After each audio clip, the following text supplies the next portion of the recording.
9 മാസത്തിന് ശേഷം സുനിത വില്യംസും 3 ബഹിരാകാശ യാത്രികരും സുരക്ഷിതരായി ഭൂമിയിലെത്തി. പുലർച്ചെ 3:27 മെക്സിക്കൻ ഉൾക്കടലിലായിരുന്നു ഡ്രാഗൺ പേടകത്തിന്റെ സ്പ്ലാഷ് ഡൗൺ.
മുൻനിശ്ചയിച്ചതിൽ നിന്നും ഒരു നിമിഷം പോലും സമയമാറ്റമില്ലാതെയായിരുന്നു ഇവരുടെ മടക്കയാത്രയുടെ ശുഭ പര്യവസാനം.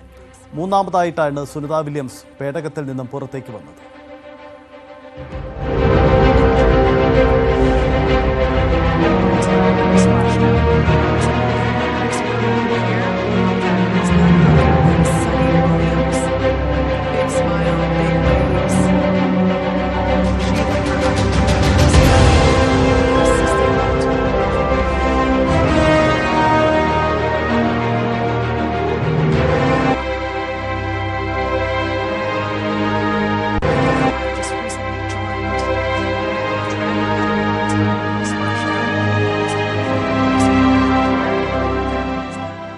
നാലുപേരെയും ആശുപത്രിയിലേക്ക് മാറ്റി. ദൗത്യം വിജയിച്ചതിൽ സ്പേസ് എക്സിനെയും എലോൺ മസ്കിനെയും അമേരിക്കൻ പ്രസിഡന്റ് ഡൊണാൾഡ് ട്രംപ് അഭിനന്ദിച്ചു.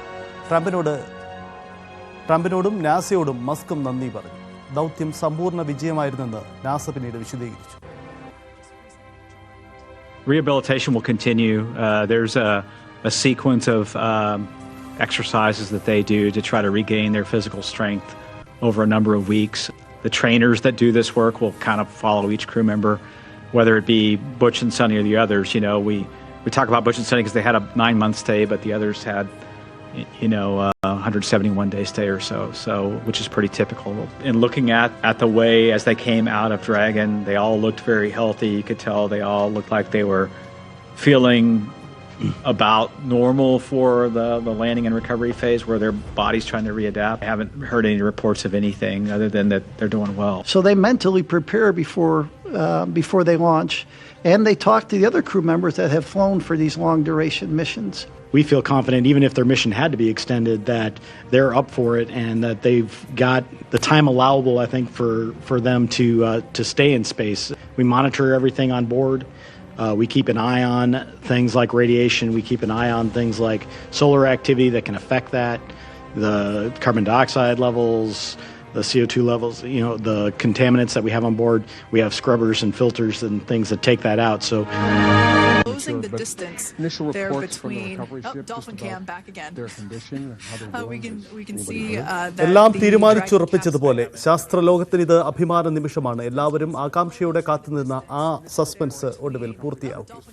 ശ്രീജ ശ്യാം ചേരുന്നു. ശ്രീജ, നാസയെ സംബന്ധിച്ച് ഒരു യൂഷ്വൽ പ്രാക്ടീസ് ആവാം, കാരണം നിരന്തരമായി ISSലേക്ക് ആളുകൾ വന്നു പോകുന്നു. പക്ഷേ സുനിത വില്യംസിൻ്റെയും സംഘത്തിൻ്റെയും മടക്കയാത്രയും അവരുടെ ആ യാത്രയും എല്ലാം ഏറെ ആകാംക്ഷകളുണ്ടായിരുന്നു, പലതുകൊണ്ടും പല കാരണങ്ങൾ കൊണ്ടും. ഒരുപക്ഷെ അവർ ഇന്ത്യൻ വംശജ എന്നതും അവരുടെ ഇന്ത്യൻ ബന്ധങ്ങളുമൊക്കെ കൂടുതൽ മലയാളികൾക്കും അല്ലെങ്കിൽ ഇന്ത്യക്കാർക്കുമൊക്കെ കൂടുതൽ താല്പര്യം ജനിപ്പിച്ചിരിക്കാം. എന്തു തന്നെയായാലും ഈ മടക്കയാത്ര ചരിത്രമാവുകയല്ലേ? എന്തായിരുന്നു അതിൻ്റെ ഘട്ടങ്ങൾ, അതിൻ്റെ പൂർത്തീകരണം?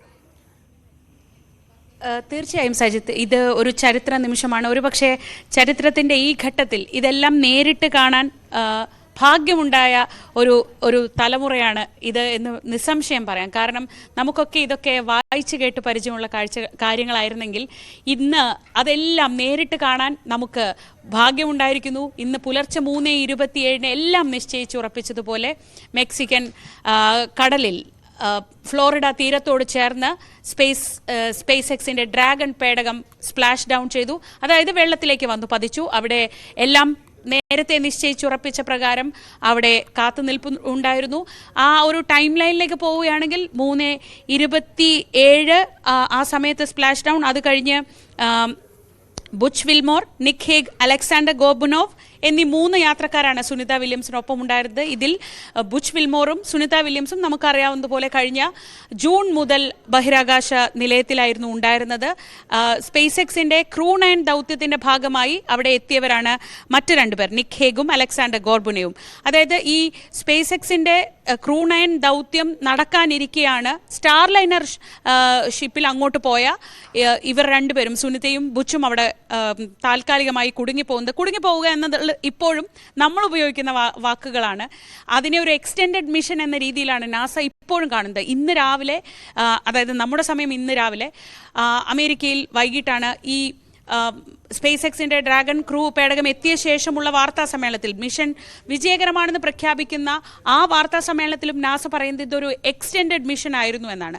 കാരണം ഈ കിട്ടിയ 9 മാസം കൊണ്ട് ചെയ്യാവുന്ന അത്രയും പരീക്ഷണങ്ങൾ ചെയ്ത് റെക്കോർഡുകൾ സ്വന്തമാക്കിയാണ് സുനിത വില്യംസും ബുച്ച് വിൽമോറും ഭൂമിയിലേക്ക് മടങ്ങുന്നത്. അതിൽ തന്നെ ബഹിരാകാശത്ത് ഏറ്റവും കൂടുതൽ നേരം നടന്ന വനിത എന്ന ബഹുമതി ഉൾപ്പെടെ സ്വന്തമാക്കി സുനിത വില്യംസ് മടങ്ങുമ്പോൾ അവർക്ക് ഉണ്ടായ അപ്രതീക്ഷിതമായ ബുദ്ധിമുട്ടുകളെ അതിനെ ഒരു അവസരമാക്കി മാറ്റുകയായിരുന്നു സുനിത വില്യംസ് ചെയ്തത്. അങ്ങനെ ഒരു ബഹിരാകാശ യാത്രികയെ സംബന്ധിച്ച് എന്തൊക്കെ നേട്ടങ്ങൾ സ്വന്തമാക്കാമോ ആ നേട്ടങ്ങളെല്ലാം സ്വന്തമാക്കിയ ശേഷമാണ് അവർ മടങ്ങിയെത്തുന്നത്. അങ്ങനെ ആ 4 അംഗ സംഘം രാവിലെ 3:40 അവരുടെ ഈ ഓപ്പറേഷൻ ആരംഭിക്കുന്നത്.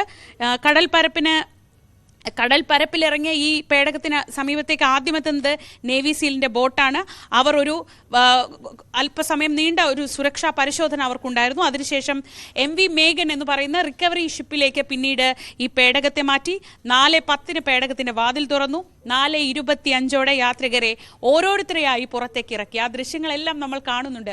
അതിമനോഹരമായ ആ ദൃശ്യങ്ങൾ ഇപ്പോൾ നമ്മൾ ഈ സ്ക്രീനിൻ്റെ മറുഭാഗത്ത് കാണുന്ന ദൃശ്യങ്ങൾ കാണുമ്പോൾ നമുക്കൊരു ഹോളിവുഡ് സിനിമയൊക്കെ ഓർമ്മ വരും. പക്ഷേ ഹോളിവുഡ് സിനിമയെ തോൽപ്പിക്കുന്നതാണ് യഥാർത്ഥ ജീവിതം അല്ലെങ്കിൽ യഥാർത്ഥ ലോകം എന്ന് കാണിക്കുന്ന തരത്തിലുള്ള വിഷ്വൽസിനാണ് ഇന്ന് നമ്മൾ സാക്ഷ്യം വഹിച്ചത്.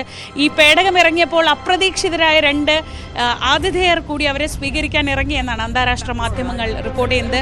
ആ ദൃശ്യങ്ങളിൽ കാണാം 2 ഡോൾഫിൻ ഈ പേടകം ഇറങ്ങിയതിന് തൊട്ടു പിന്നാലെ ഈ പേടകത്തിന് സമീപത്തേക്ക് വരികയും അങ്ങനെ സ്വീകരിക്കാൻ 2 സ്പെഷ്യൽ ആളുകൾ കൂടി ഉണ്ടായിരുന്നു എന്ന രീതിയിലാണ് അന്താരാഷ്ട്ര മാധ്യമങ്ങളൊക്കെ റിപ്പോർട്ട് ചെയ്തത്. ആ അതിമനോഹരമായ ദൃശ്യങ്ങളിൽ കാണുന്ന പോലെ ഈ പാരഷൂട്ടിൽ അവർ താഴേക്ക് വരുന്നു. അത് കഴിഞ്ഞ് ഈ ഷിപ്പിലേക്ക് അവരെ മാറ്റുന്നു. ഷിപ്പിൽ നിന്ന് ഓരോരുത്തരെയായി 4:25 യാത്രികരെ പുറത്തിറക്കി. ഇവരെ ഇപ്പോൾ ഹൂസ്റ്റണിലെ പ്രത്യേകം സജ്ജീകരിച്ചിട്ടുള്ള ചികിത്സാ കേന്ദ്രത്തിലേക്ക് മാറ്റി. അതൊരു പ്രോട്ടോകോളിന്റെ ഭാഗമാണ്. അല്ലാതെ നമ്മളിപ്പോൾ ഈ ദൃശ്യങ്ങളിൽ കാണുമ്പോൾ ചിലപ്പോൾ വിചാരിക്കും ഇവർക്ക് ശാരീരിക ബുദ്ധിമുട്ടുകൾ ഉണ്ട് എന്നൊക്കെ കരുതും. നേരത്തെ നമ്മൾ മലയാള മാധ്യമങ്ങൾ ഉൾപ്പെടെ പറഞ്ഞിരുന്നു അവർക്ക് ഇനി വലിയ ബുദ്ധിമുട്ടുകൾ നേരിടേണ്ടി വരും. അതുണ്ട്. പക്ഷെ ആ ബുദ്ധിമുട്ടുകളെല്ലാം നേരത്തെ തന്നെ പ്രതീക്ഷിക്കുന്നതാണ്. ഗ്രാവിറ്റിക്കെതിരെ, അതായത് സീറോ ഗ്രാവിറ്റിയിൽ 9 മാസം ജീവിക്കുമ്പോൾ അവർക്ക് കാലുകൾ നിലത്ത് കുത്താനുള്ള ബുദ്ധിമുട്ടുണ്ടാവും. മസിൽ വീക്ക്നെസ് കാര്യമായി അനുഭവപ്പെടും. പിന്നെ രക്തചംക്രമണം, അതൊരു പ്രധാനപ്പെട്ട കാര്യമാണ്. നമുക്കറിയാം നമ്മുടെ രക്തചംക്രമണം എല്ലാം സാധാരണഗതിയിൽ നടക്കുന്നത് ഗ്രാവിറ്റേഷൻ ഫോഴ്സ്, ഭൂഗുരുത്വാകർഷണ ബലമുള്ളതുകൊണ്ടാണ്. ആ ഭൂഗുരുത്വാകർഷണ ബലം ഇല്ലാതെ 9 മാസം ജീവിച്ച ശേഷം കരയിലേക്ക് തിരിച്ചെത്തുമ്പോൾ ആ തരത്തിലുള്ള ബുദ്ധിമുട്ടുകൾ അവർക്ക് വലിയ രീതിയിൽ അനുഭവപ്പെടാൻ സാധ്യതയുണ്ട്. ഒപ്പം അണുബാധയ്ക്കുള്ള സാധ്യതയുണ്ട്. അങ്ങനെ ശാരീരികമായ കുറച്ച് വെല്ലുവിളികൾ അവർക്ക് അടുത്ത കുറച്ച് ദിവസങ്ങളിൽ നേരിടേണ്ടതുണ്ട്.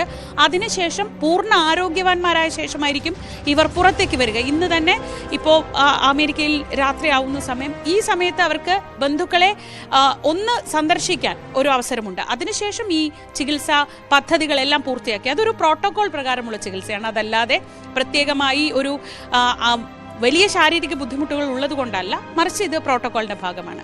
അതിനുശേഷമായിരിക്കും അവരുടെ ഈ ചികിത്സാ പദ്ധതികളെല്ലാം പൂർത്തിയാക്കിയ ശേഷമായിരിക്കും ഒരുപക്ഷെ നമുക്ക് അവരിൽ നിന്ന് നേരിട്ട് ഈ ബഹിരാകാശത്തെ അനുഭവങ്ങൾ കേൾക്കാനൊക്കെ അവസരമുണ്ടാവുക. എന്തായാലും ലോകം മുഴുവൻ വലിയ ആഹ്ലാദത്തോടെയാണ് ഇന്നത്തെ ദിവസം കാത്തിരുന്നത്. ഇവിടെ രാത്രിയായിരുന്നു, അമേരിക്കയിൽ പകലായിരുന്നു. പക്ഷേ ഒരൊറ്റ ആകാശമേ ഉള്ളൂ ലോകത്തിന് മുകളിൽ. ആ ആകാശത്ത് എല്ലാവരും ഒരുപോലെയാണ് എന്ന് കാണിക്കുന്ന, ആ ലോകത്തിൻ്റെ തന്നെ മുഴുവൻ ഒരു സന്തോഷം പങ്കിടുന്ന സമയമാണ് കടന്നുപോയത്. അമേരിക്കൻ പ്രസിഡന്റ് വളരെ അഭിമാനകരമായ നിമിഷമെന്ന് പറഞ്ഞുകൊണ്ടാണ് ഇലോൺ മസ്കിനെയും സ്പേസ് എക്സിനെയും ഒപ്പം നാസയെയും ഒക്കെ അഭിനന്ദിച്ചത്. തിരിച്ച് മസ്കും ട്രംപിന് നന്ദി പറയുന്നുണ്ട്.